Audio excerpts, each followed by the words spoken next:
Okay, so I am building the Oshkosh 1993 pedal Mustang, and I am definitely a novice, and the instructions are quite detailed and quite confusing from someone of my stature, so I'm going to do my best to build this with my own interpretation of some of the instructions. I've ordered the kit, so I do not need to cut the pattern and the wood out of the pattern, so I'm jumping straight into bending the fuselage sides, which is essentially my step one. Now in the instruction it talks about building a template for bending purposes, which is over here back on page 1, to use the example on sheet 6 in the plans. So I go to sheet 6 and there's this bending fixture, and there are no dimensions on how to build it.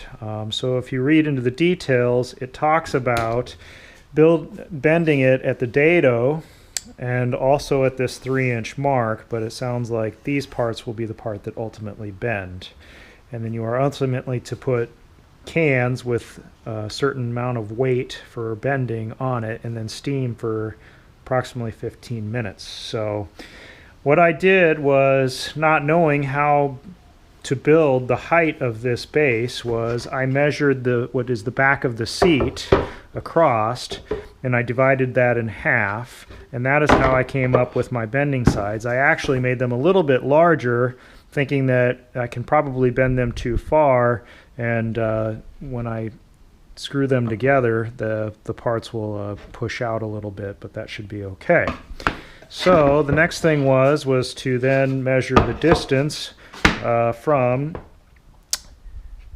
roughly the dado to this 3-inch cut on the front of the plane. I measured the distance from here to here, and that is ultimately how I came up with what is going to be this base piece of wood. So I am about to screw that base piece of wood, come up with my version of the bending fixture, and we'll go from there.